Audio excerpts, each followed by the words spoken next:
This is the Sixth Man Show, an Orlando Magic podcast, with your hosts, Kevin Tucker and Jonathan Osborne, covering all things Magic basketball. By fans, for fans. Go Magic!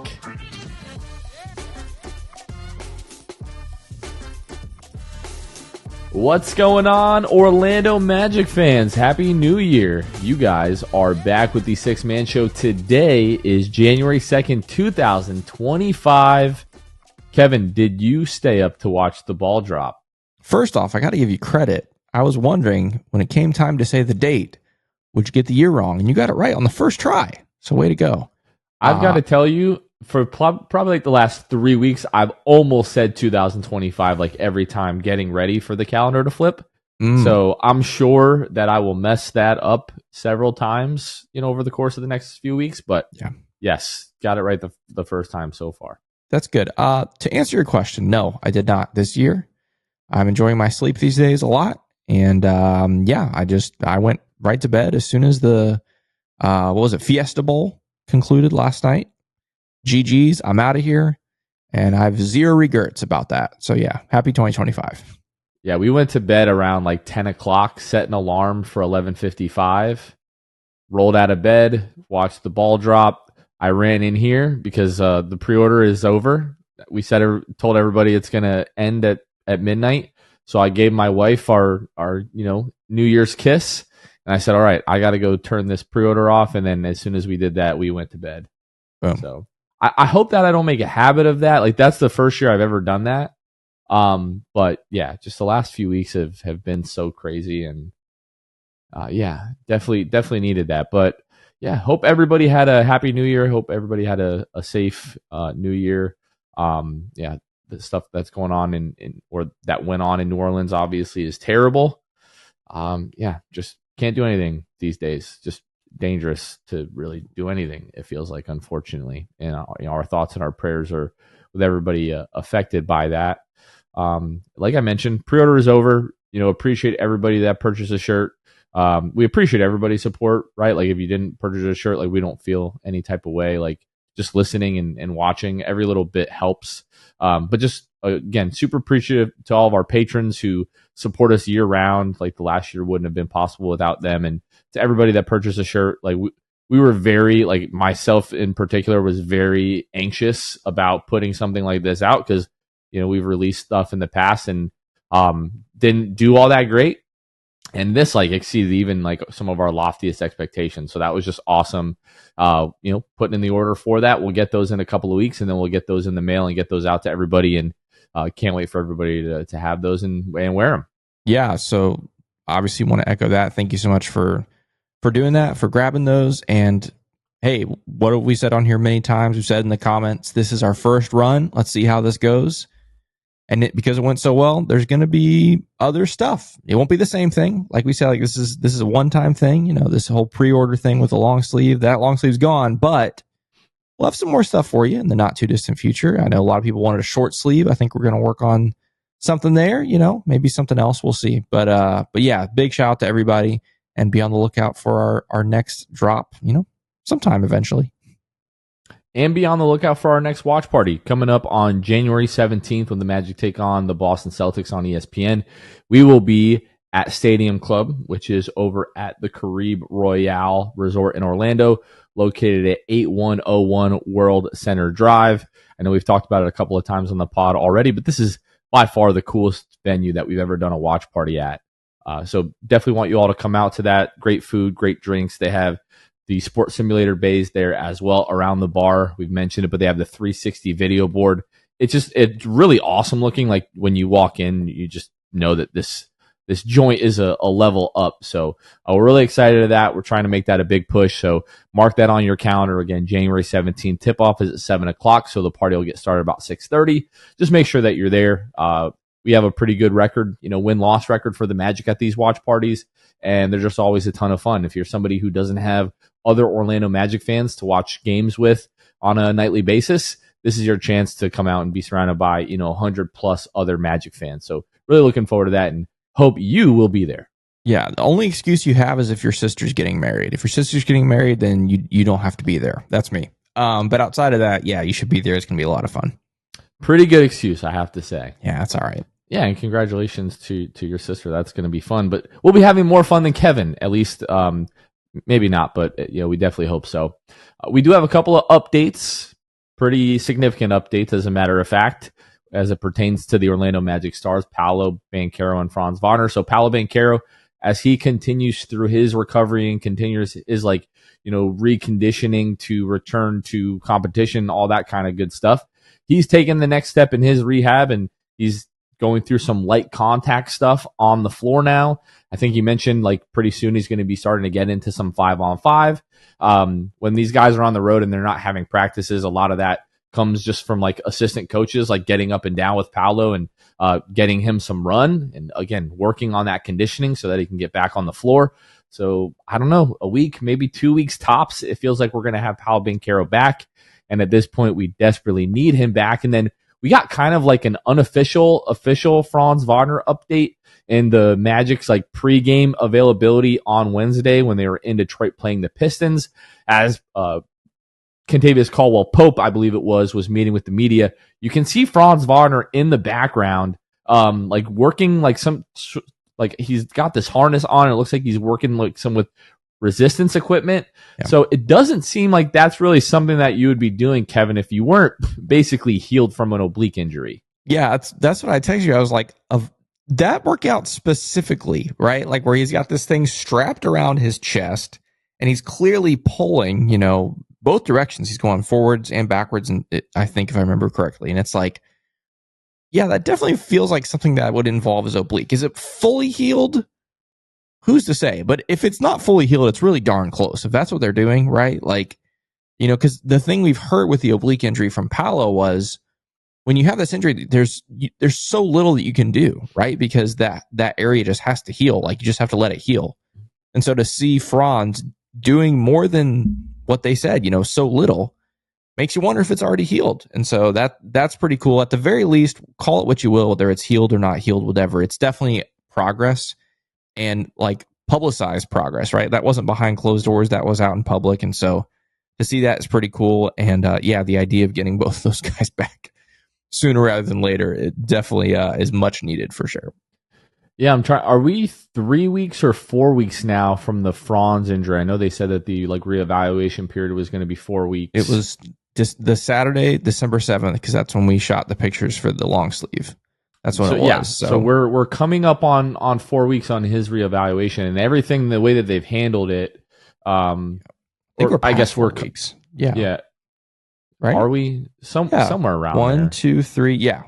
Oh no, you're right. You're right. This weekend it'll be 4 weeks. Yeah. Okay. Right. Yeah. So we're coming up on that, and from everything, all the information that's come out, they haven't said it directly, but you would be led to believe that the injury wasn't as significant as Paolo's. So I don't know if he's healed in the next week and he has 2 weeks of reconditioning, it seems like Paolo's going to have. We might be able to have Paolo and Franz back in the next 2. That's probably being generous, maybe 3 weeks. That'd be wild. That would feel pretty big if you're able to have both of those guys back, before the All-Star break. If they both come back the same night, Magic Twitter might just break. It might just shut down, because that would be crazy. That'd be wild. I don't think it's going to happen, obviously. It would really be something. We could definitely use the offense. Yeah, well, the thing is, and this is worth talking about. If you're asking me, my non-expert opinion, my non-medical expert opinion, and non-basketball expert opinion, when Paolo comes back, I am absolutely not expecting to see 100% Paolo right off the rip, right? The guy literally sat for a month, okay? Like we just talked about. Oblique injury, there's not a lot you can do. He's in this conditioning now. Even when he goes through this conditioning, depending on how long it is, I don't expect him to be at 100% when he comes back. And then whenever Franz comes back, same thing. And so I'm going in with pretty tempered expectations, right? Not that I think Paolo's going to be necessarily bad, although he might be. He's at the least going to be rusty probably, right? And so the idea of having them both come back the same night might not be great if they're both going to be rusty. But I say all that to say, dude, a rusty Franz and rusty Paolo are better than what we're getting right now. That's a good point. That's a good point. But yeah, I'm going it with pretty low expectations, and then if they exceed them, that'd be awesome. Yeah, very hopeful for it. We'll find out. Obviously, the only thing that is going to happen is we just have to wait and see. We're not going to probably hear any type of official update. Maybe we will, maybe we won't. Who knows? And that's just the nature of the business right now. Yeah. Let's jump into the state of the Magic this week. The Magic are 0-1 so far, only playing one game with a loss to Wednesday to the Pistons, the night that we are recording this. Right now at 20-15, the Magic are sitting at 4th in the East. They're now 10 games back of Cleveland, 5 games back of Boston, 4.5 games back of the Knicks. That happened pretty quickly. They're 1 game up on Milwaukee and Atlanta. That also happened pretty quickly. A game and a half up on Miami, 3.5 games up on Indiana, 4 games up on Detroit after the loss to the Pistons tonight, and 4.5 games up on Chicago. Again, all of this being as of 10:32 Wednesday night as we're recording. Kevin, you talked about this on the postgame live, which, again, if you all don't know, after every single Magic game, either Kevin, Matt, Sam, or myself hosting the postgame live on YouTube and now on X as well. But you mentioned, Kevin, that we're sort of getting into pretty squally territory or squirrely territory, I should say, with the recent losses and with some of these teams sort of getting a little bit hot. You're still 4th in the East, but you're basically a couple of losses from being the 6th seed or even the 7th seed. 7th seed, yeah, you are. You're only a game and a half. Now a game up on the Hawks, the Heat, and the Bucks. All 3 of those teams are just 1 game back. That's the 5, 6, and 7 seed. So yeah, like you said, honestly, it could be the next game. Let's say Friday. I don't know what their schedule is, but if all teams play Friday, the Pelicans tonight, right? So now if all 3 teams play Friday, the Magic lose and the other 3 teams win, the Magic could drop down to 7, based on tiebreakers and all that stuff. But yeah, it's definitely serious territory there, which again is why we need Paolo and Franz back. Yeah. Jalen Suggs talked about it tonight after the game, that it's great that they've been showing tons of resiliency and fight and, the ability to come back in these games, but you wouldn't have to come back in each one of these games if you're not getting down in each one of those games. And to me, it's awesome that we've been having these miraculous comebacks, but other than the Miami game where you were up 17 and then you ended up losing, you haven't really been up a ton in these games lately.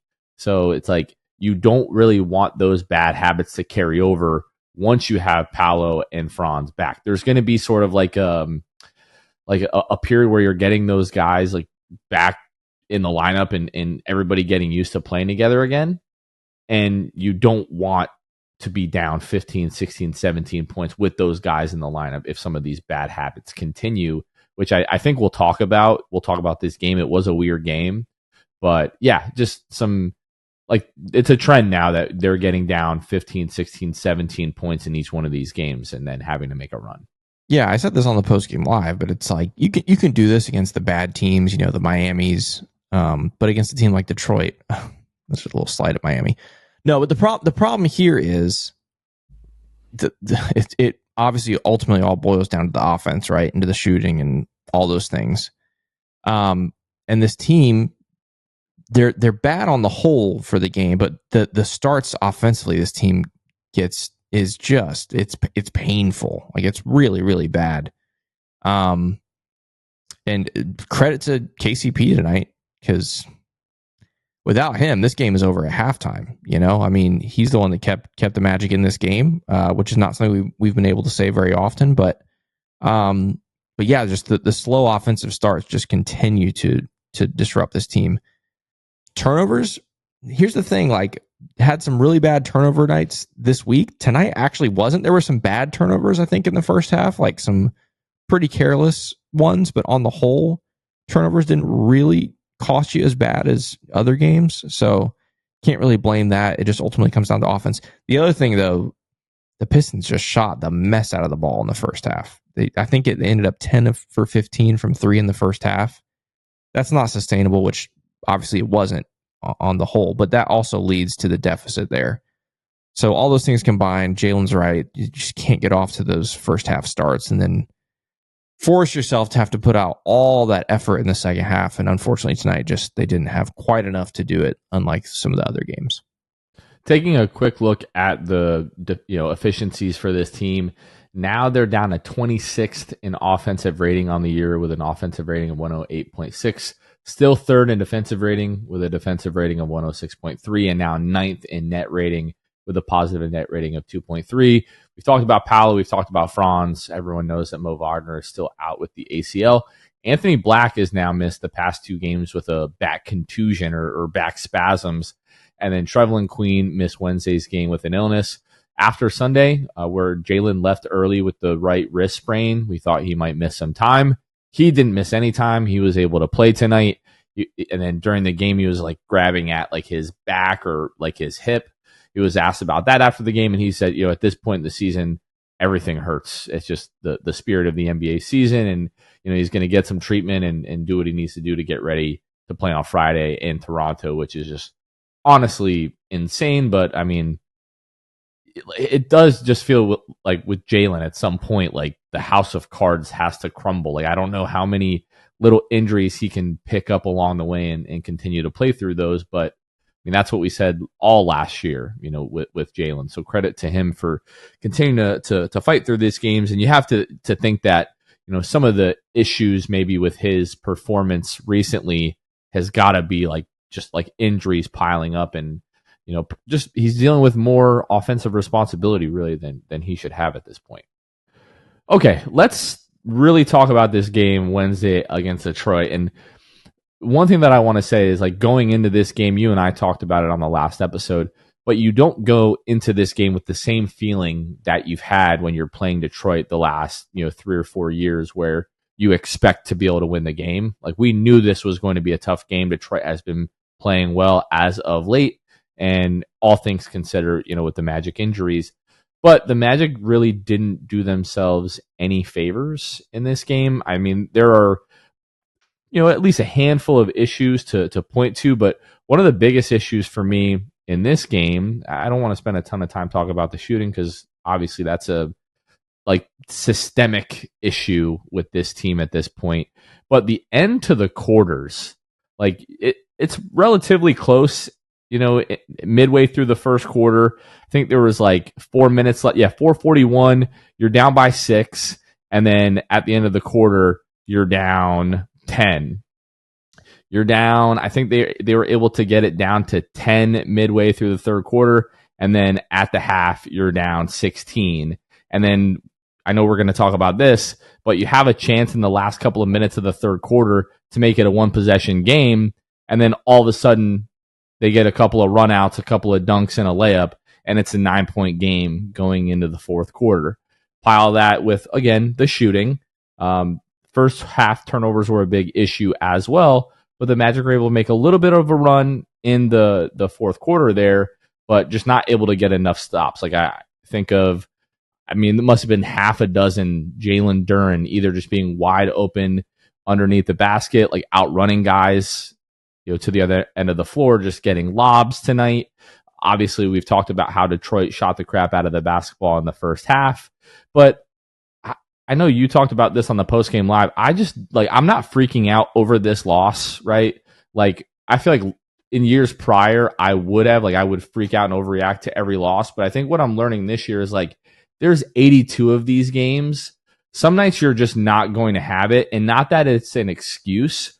If you feel like effort and focus is really a trend, which when it comes to the turnovers, it is. The Magic are bottom 10 in the league in turnovers. It's been an issue the last few seasons now.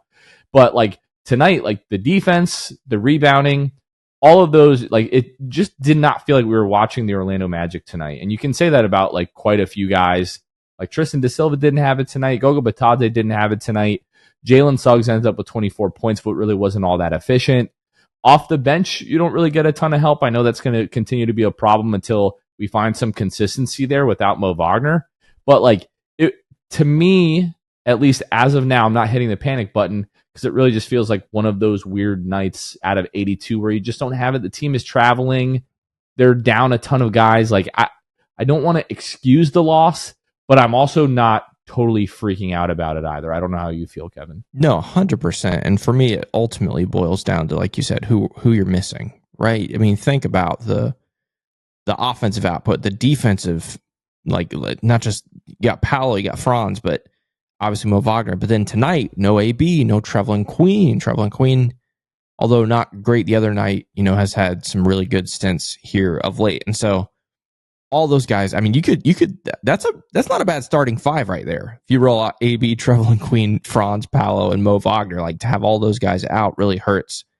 And because of that, I've said it multiple times, but especially during the stretch, I'm going into every game expecting a loss, right? And that's why some of those wins over the last week and a half were so incredible, right? Because I went into those games expecting a loss because of who we were missing, and we found ways to win even when we shouldn't have.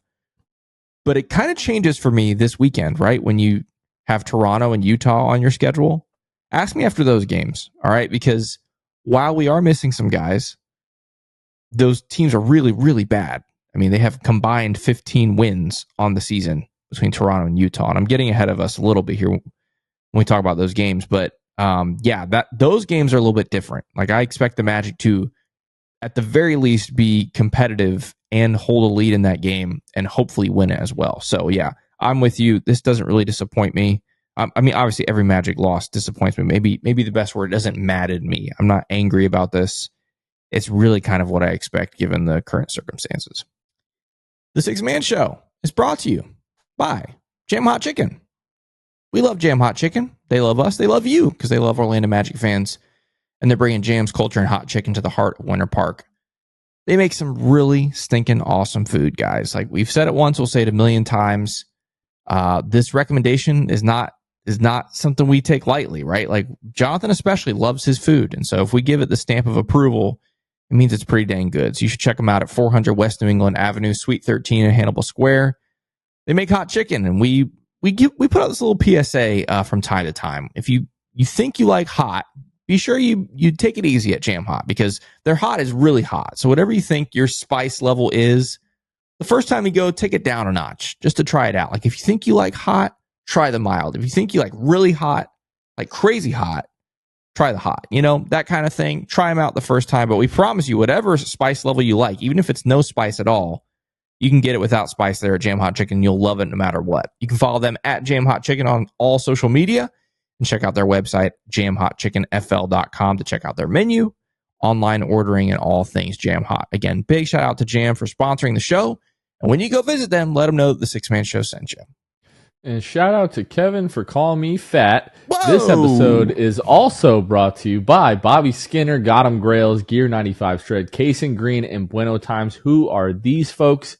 They went to patreon.com/the Six Man Show, where for as little as $2 a month, you can help support the show. And for little as $5 a month, you get things like access to our Discord, where you have, I think, close to like 90 Magic fans in there talking Magic basketball 24/7. During games, after games, before games, like literally all day, every day, you can go in there and you can find Magic fans. They're not always talking about Magic basketball. Like today, there was a lot of college football playoff stuff that they were talking about as well. So we appreciate all of our patrons. Whenever we have a brand new patron, we give them a special shout out on the show as well. And like we've talked about a million times, we can't do anything that we do without the patrons and their financial support. So if you would like to join the mission here and help grow the Orlando Magic fan base, you can head over to patreon.com/the Six Man Show. Back to the episode. I want to just talk specifically about a few guys. One, Kentavious Caldwell-Pope was awesome. Started the game 8 for 8 and then missed his last 3 shots. He goes 8 for 11, 21 points. This game, like you said, is over at the half without Kentavious Caldwell-Pope and the hot start that he had. We've talked about Jalen. 2 turnovers in this game, but it felt like he was like pretty close to like 5 or 6, right? Like there were a few plays where ball kind of got away from him. He was able to dive on the floor and recover that and make up for it. If you look at Detroit, you just go through, other than Tim Hardaway, who was 4 of 11, you've got Tobias Harris with 17. He was 7 of 9. Jalen Duren with 18 points, 11 rebounds. He was 9 for 10. Jaden Ivey, before the injury, obviously, which was really unfortunate, he was 8 of 11 for 22 points. And then Cade Cunningham had 19 points on 7 of 19, also had 8 rebounds, 9 assists.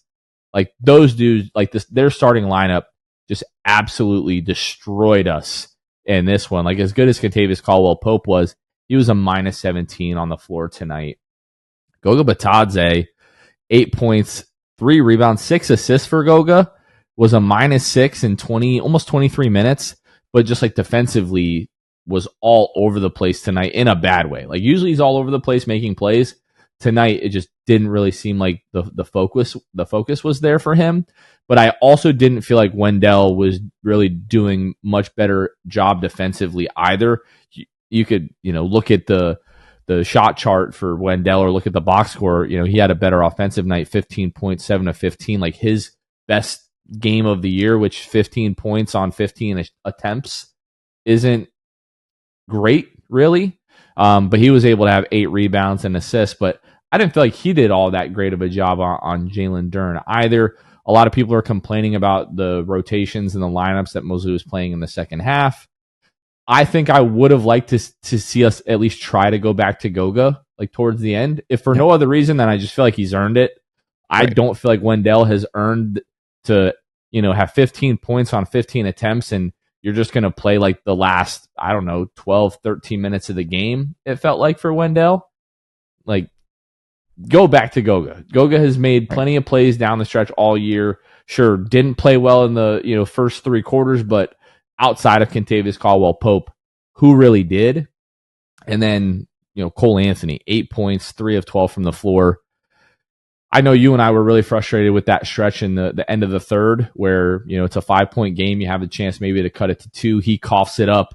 They go down the other end for, I think it was a layup or a dunk. Yeah. And then, ill-advised shot attempt at the other end. Felt like it was pretty quick. And then they're running the other end for a layup in what could have been a 2-point game is now a 9-point game going into the fourth quarter. And again, I understand you're balancing on a blade's edge with Cole Anthony of you're a few minutes away from him blowing a game open in a good way for you, but you're also just a few plays away from he's so volatile right now. Yeah. It's either he's amazing or he's terrible, and there's not really a ton in the middle. And the fact that Corey Joseph gets 6 minutes in this game, where maybe Corey Joseph he doesn't have the ability to go out and win you a game like Cole Anthony, but he's also going to mitigate mistakes while he's on the floor, and he's not going to. People are saying Cole Anthony single-handedly costed us the game. The dude played 13 minutes. You can't be the reason that your team lost if you're only playing 13 minutes. But yeah, it's just the other part of it is who else are we going to play? You can play Corey Joseph, but in a game where you really need an offensive spark, I'm not that upset with Jamal Mosley at going, with Cole. I do think the biggest misstep with Jamal Mosley was the early challenge where it's a block charge call on Goga, and it was pretty obvious. I think was it Ron Holland that took the charge? Whoever it was pretty obvious that he was there in time. I didn't get that at all. And then it was 6-7 minutes into the game, your one challenge is toast. Yeah. All the way around, I didn't feel like anybody had a particularly great night except maybe Kentavious Caldwell-Pope. Right. Yeah, I agree. The whole Cole thing, you're 100% right. It's hard because there are some people that say, well, Cole just needs consistent minutes. That's his problem right now. He needs to be played consistently so that he gets back into rhythm. But it's when you do give him that opportunity, this is what can happen, right? Either that the Miami game 2 Saturdays ago, that can happen, which is where he single-handedly wins you a basketball game. But more often than not right now, it's nights like tonight that happen where he goes 3 of 12, 0 of 3 from 3 with, a turnover in 13 minutes, right? It's tough. It's very difficult. But like you said, who is Mosley going to play? Because right now, when it comes to especially guys that can handle the basketball with Anthony Black out, the guys that are most accustomed to doing that are Jalen Suggs and Cole Anthony, period. That's the end. That's the end of the list right now. Can KCP bring the ball up? Sure. Can Tristan bring the ball up? Sure. Can Gary bring the ball up? Sure. But the only 2 guys that do it on a consistent basis over the course of their career is Jalen and Cole, and that's it. And so I definitely understand why Jamal is playing him right now. I just wish Cole made some better decisions, maybe didn't try to force it too much, try to let the game come to him. To me, it just felt like he tried to force too much tonight. So, but no, I don't think he's the reason you lost this game. I mean, Jonathan Isaac continues to be a real sore spot offensively. for all the things that he, at least historically, he's brought you defensively, although I don't think he's that good defensively this season. Offensively, he is hurting the team, right? He's just giving nothing offensively. You mentioned Wendell. Tristan, 0 for 6 tonight, didn't score. So lots of guys, you go down the roster. Cole's not the reason you lost, but it's just a continuing trend that we've seen from Cole that is definitely concerning. Yeah, like I mentioned, sort of all the way around, nobody had a particularly great game for a team in Detroit who I want to say is like bottom half of the league in terms of pace. It was just tonight they were getting up and down the floor. Like the Magic obviously were giving them plenty of opportunities, 37 for 91 from the floor, shot 40%.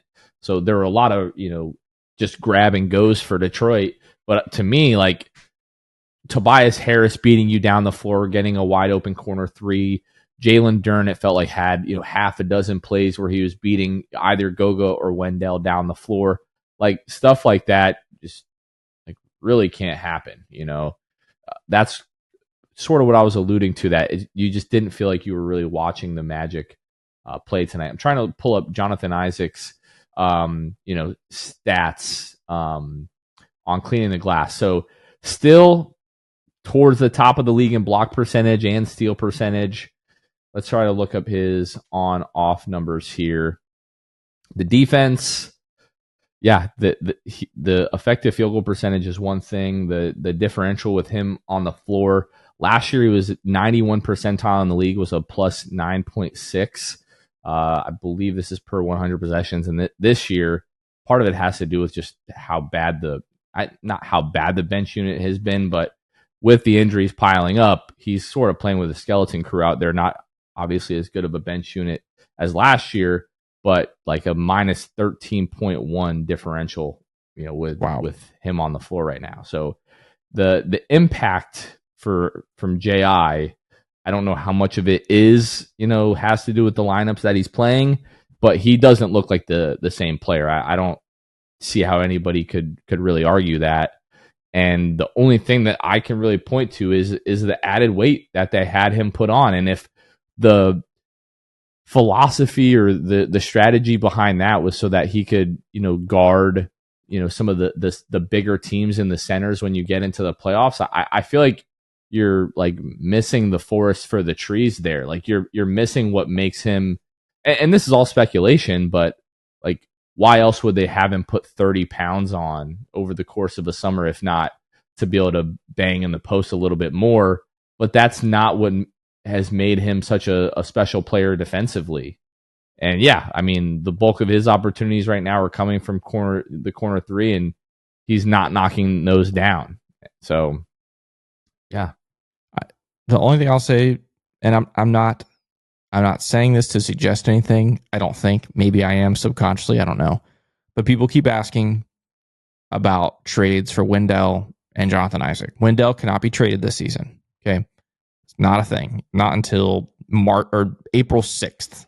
Okay. Which obviously is in the middle of the season. So it's next off season. Jonathan Isaac can be traded beginning 5 days. Well, 4 days from now, as you're listening to this, on the 6th. Okay. Trade deadline is February 6th also, I believe. I think it's the 5th or the 6th, something like that. And so people keep asking about that. That's the situation. Could it happen? I don't know. Maybe. But it definitely has been a disappointing year for both of those guys. I don't know that I'm a proponent of a Jonathan Isaac trade. I would say that I'm not. I just think it would just disrupt too much of this roster that's already been disrupted this year. The only thing that I will say is that this is like a weird year where he's actually pretty valuable for a team that may be looking to move like a bad, like maybe not a bad, but like an expensive long-term contract. Because, what is he making? 25 million, whatever it is this year. And then it drops off to, 14 or 12 million, whatever it is last year or next year, the way that it was renegotiated. So, like, that is a sneaky valuable contract this year in particular. And even if you did want to move it next year, it's still going to be, somewhat valuable because, it's a pretty inexpensive deal. But I don't know. It just, I don't think that that's something a player would just do on their own. without consulting the team, right? So I have to believe that the team was on board with that move. And I just don't see how that's been beneficial to him or the team at all. So like we always praise Jeff Weltman and the coaching staff and all, for all of the great moves that they've made over the years. But, we also do have to talk from time to time when it seems like there's a move maybe that they've made a mistake. Jed Howard had a good night tonight, but I don't even want to say the jury is still out. I feel like, you ever seen, or I don't know if I think it's also a play, but they made a movie of it, like, I don't know, in the 50s or 60s, like 12 Angry Men, where it's the one. So basically it's like one juror trying to convince the other 11 that this guy isn't guilty or whatever. I feel like I'm the one guy trying to convince everybody that, hey, Jed Howard might be okay, right? But for the most part, like, people are really out on Jed Howard. It's like, okay, well, they missed on Mo Bamba big time, right? Back in, what was that, 2018. Then, where was I just about to, Jed Howard was just talking about that. So like, we have to talk from time to time when they do things that, hey, maybe this wasn't the right thing to do. And it's just a weird thing going on with Jonathan Isaac right now, because didn't have an injury over the summer. The only thing that's changed is that he's a year older and he's put on the weight. And it's kind of weird for a guy who's 26, 27 years old to just seem like athletically has fallen off of a cliff. Just a strange thing that's happened with him. Yep, I agree. Would love to see him turn that around. And like he's still showing flashes. Like tonight had a really special block on Asar Thompson at the rim, but like laterally doesn't look like the same guy. Like he's able to block shots at the rim still. He's able to, play defense on the ball, but not this guy that's like super disruptive and just like a chaos agent. Like I go back to last year, the last game of the regular season against Milwaukee, like we have not seen that guy at all this year, like not even in stretches. So, and then we've got Gary Harris, 2 of 5 in, 15 minutes, 4 points, did have 3 steals, 2 rebounds, but that the Gary Harris thing to me, and now this has turned into us talking about trades, but like the Gary Harris to me is like the most obvious move to make once guys start coming back. Tristan Da Silva did not have a great game tonight, but it's very obvious that Tristan Da Silva is going to need minutes. And when this team is fully healthy, that's not going to come in the starting lineup. Obviously, that's going to come, from the bench. So there's a couple of things to look out for. I went back and looked.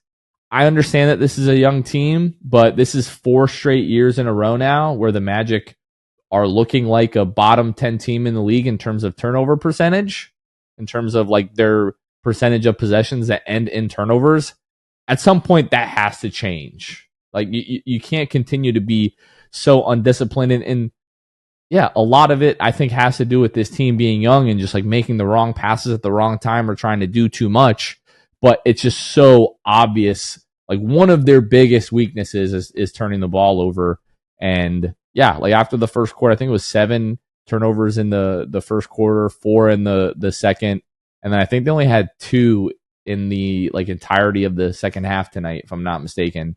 But yeah, which is similar to Brooklyn, but the Brooklyn game, same thing. Ton of turnovers in the first half. I think they had 3 in the second half on Sunday. So it's 3 tonight. 3 tonight. Yeah. Okay. So it's same thing, but it's very strange, very weird. But yeah, you just gotta be better in the first half when it comes to the turnovers. I don't know what that is, what that's about, but they got to figure that out. Yeah. The main concern in my mind right now is like getting down so often. Yeah. And when as most of the roster is healthy, like when we think about just the number of guys that are playing, like most of these guys are healthy. And if they're like forming bad habits, I know a lot of it just has to do with talent. Tonight, I didn't feel like we were like out talented, right? It just felt like you got off to a crappy start. They got off to a good start. But I just don't want that to carry over once Paolo and Franz get back. And that just can't happen soon enough, because sometimes like you're watching this and it's just so hard to watch. It's really brutal at times. Yeah. Okay. We're in the new year, Kevin. Wanted to just reflect on the last year for us as a show. Obviously, we always try to let everybody know how much we appreciate them for listening to the pod and watching and following along on social media and, coming out to events. But like, what really just was a special year. Like we talk about, the 35th anniversary, season from last year. And obviously the most fun I feel like of last season outside of the playoffs came in 2023 with the 9-game win streak. But there were obviously a ton of wins, the first few months of 2024. And then, we went on an awesome playoff run. Every year it seems like we have new awesome moments, like, relating to the pod. Obviously we lost Luke, which sucked and wasn't awesome, but we've also added some people to the team. We went through, the entire rebrand. That process was awesome. Everybody's loved that and been super kind. And, just another year of awesome opportunities. Love doing this, have so much fun doing it. And I'm excited for 2025 because I know there's going to be more things that we've never gotten the opportunity to do before that will happen. And there will be more playoff basketball and hopefully more playoff wins. But yeah, I just wanted to talk about, 2024 for a couple of minutes and reflect a little bit. Yeah. What a special year, right? I mean, think about from just the Magic perspective, doing things we did this season, things we haven't done in over a decade, right? Like a competitive playoff series. We haven't had one of those. I mean, even I'm thinking back to, obviously 2019, 2020, you win game one, but at the end of the day, those were not competitive series after game one, right?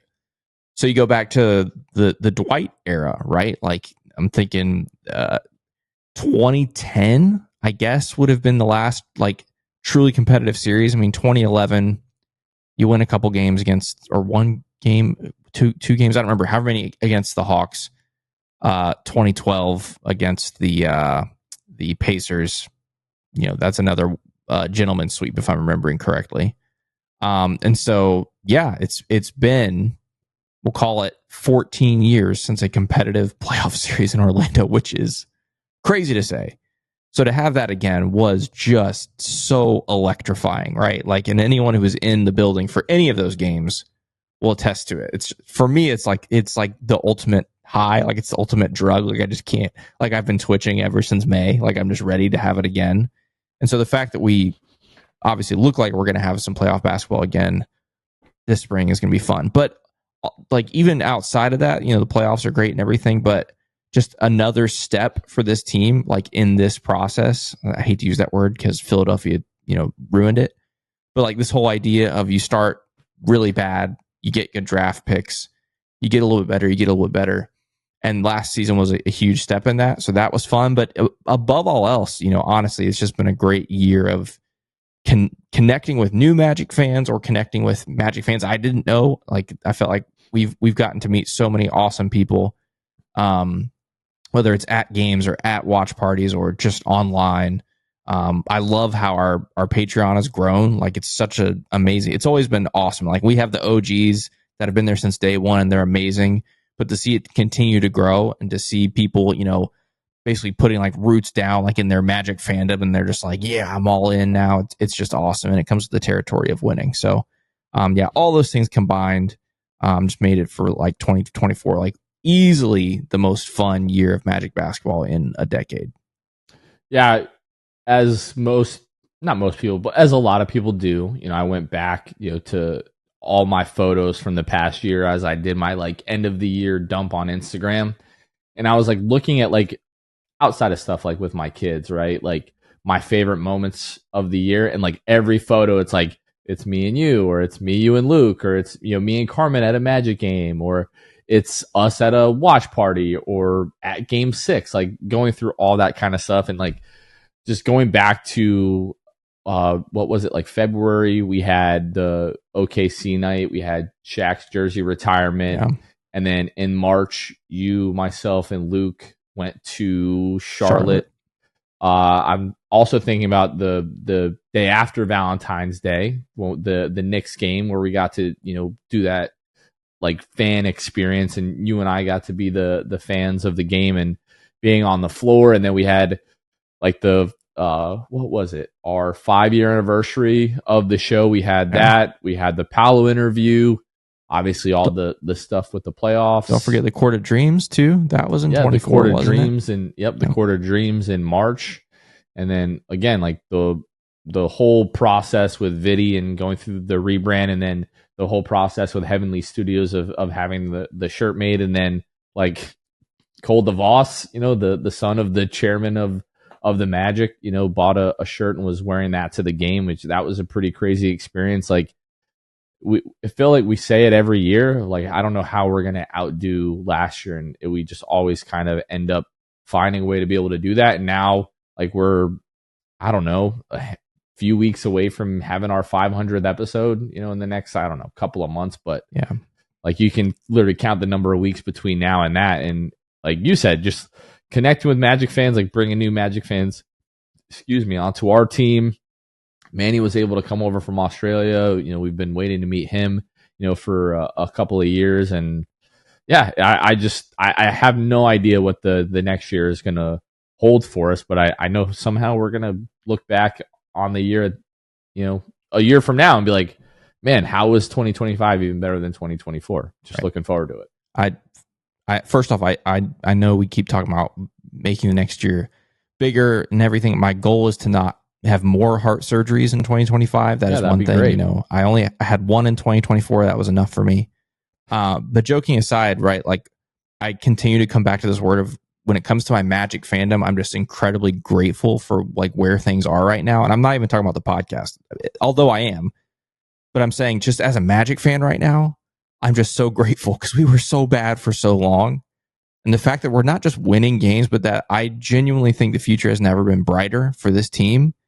That's the part that I'm just like, that's what makes 2025 so exciting, is because this year, I don't know, even if we get swept in the first round, heaven forbid that happens, right? But even if that happens, I still feel like the future is bright. Like it's a really, really, really big year for this team, for this organization, and being able to like once again have a front row seat to all of it as Magic fans, I think is really, really exciting. So yeah, that's just the word. I'm grateful, and just can't wait to see what 2025 holds. It's really crazy to think back to like 2010 and be like, hey, you guys are going to be terrible for like the better part of 14 years. Yep. And if somebody came to me right now and was like, hey, like all this fun you've been having, it's over, and the team's going to be terrible for 14 years. I don't know that I could even live through that again. Yeah. Like I would be completely devastated. Yeah. If that were to be the case. And hey, we're having a lot of fun right now. Who knows what can happen with this kind of stuff? It's sports. Of course. Anything can happen. Magic fans know that as good as anyone. Right. But like, let's say this becomes like what we hope, the beginning of like a 10-year run. Every franchise goes through it where that comes to an end. And then it's just like, okay, how long is it going to be this time before you're able? But hey, let's not go down that road. Let's just focus on what's going on now. And when we say like the future has never been brighter for this team, like I go back to like 2009, and can this group be better than that group? I genuinely believe it can, because although we had Dwight, who might still end up being better than Paolo or Franz ever can be, we didn't have a number two that were anywhere near Paolo or Franz. Right. And even when you look at like some of the role players on this team, I feel like this team is deeper than those teams were. The only thing that you can really argue is like the 90s teams, but with Shaq leaving, obviously, like had he stayed, it feels like this team probably figures out a way to get one. Maybe, maybe not.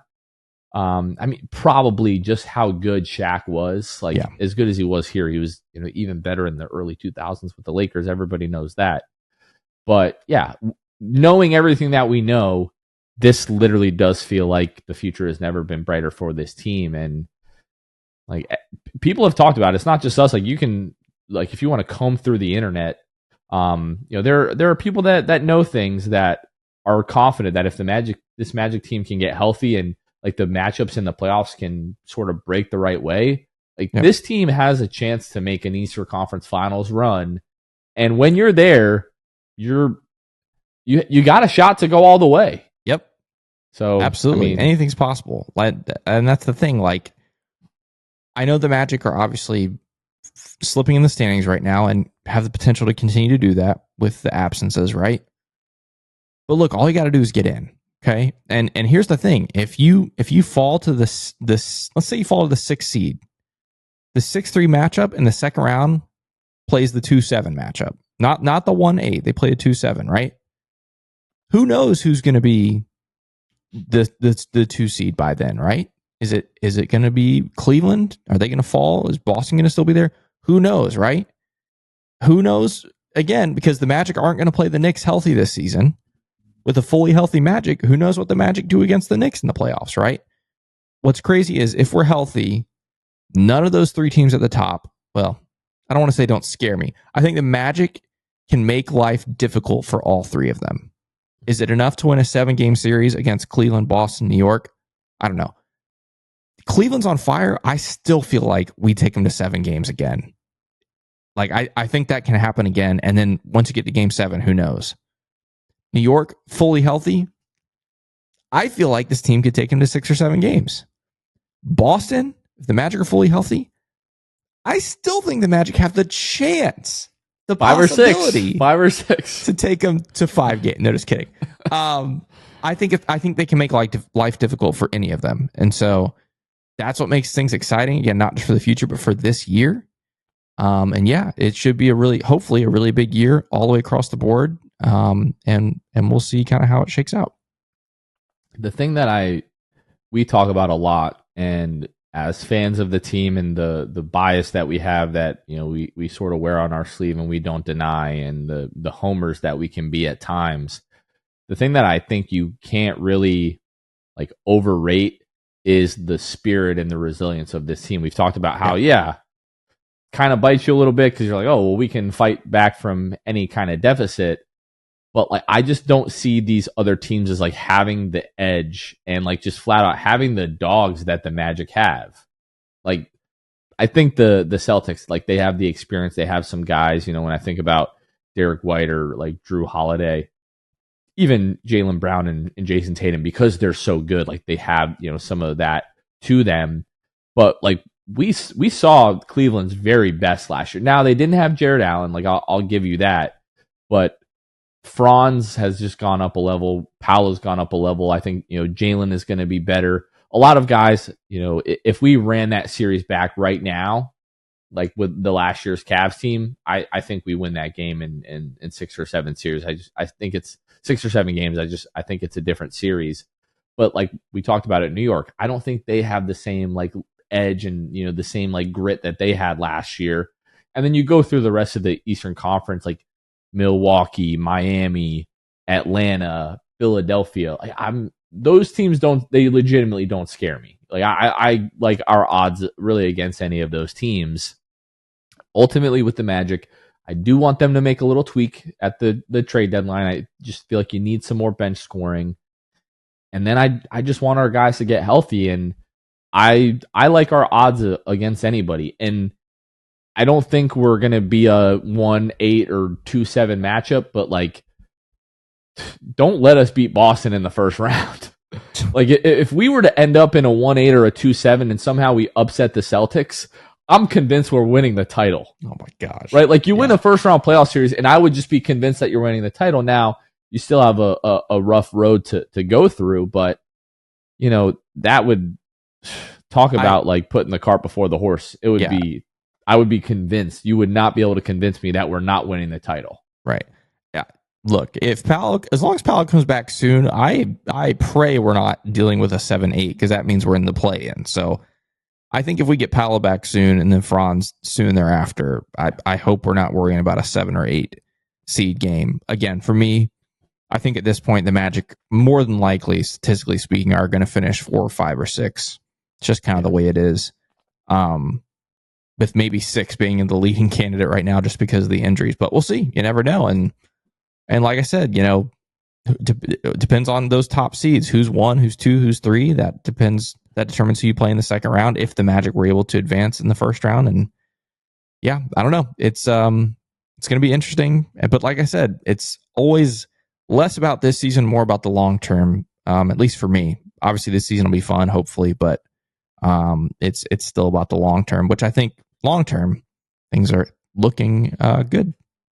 I think 4-5 is where we end up, right? Like the thing about Paolo coming back is like you need him to get back because you have another matchup coming up against New York. Maybe he's back for that, maybe he's not. But then you've got Milwaukee, Philadelphia, Milwaukee, Boston. I'm not even so worried about like our record as I am like the head-to-heads in some of those matchups, right? Like the matchup against Milwaukee from the like in-season tournament, does that count towards so that does count towards your head-to-head. So yeah, so we play Milwaukee another 3 times. So like Paolo needs to get back because we got, again, the 10th and the 15th you play Milwaukee. You really can't afford to lose both of those games. You've got to find a way to at least get one of those so that your last matchup of the year on March 8th, like that could, basically be a tie, or you could win the season series one way or the other. Yeah. And then you got Philadelphia, you got Boston there as well. Like, who knows what's going to happen? Like, getting another win over Boston and being, 4 games back instead of 5 games back, or 5 games back instead of 6 games back. As the Magic schedule lightens up in the second half of the year, you actually could make up ground, but it's all about getting guys healthy and getting guys back. Last year, after the All-Star break, that's when the Magic were really able to start to, rack up some wins. So we're 20-15 right now. Last year when the Magic got their 20th win, they were also 20-15. So this team is better the way that the schedule is lightening up. Like, we went on a big run to end the year. Could you even go on like a bigger run this year and end up with 50 or 51 wins? I still don't think that's even outside of the realm of possibilities, but stop me if you've heard this, but you just got to get healthy. Well, yeah, I mean, the only thing I'll add to that is the softest part of your schedule, right before the All-Star break and into right after the All-Star break. That's when you play San Antonio, Atlanta, Charlotte, Atlanta, Memphis, Washington, Cleveland, Golden State, Toronto. Like, obviously, Cleveland is a tough game. Golden State's always going to be tough. Memphis is tough.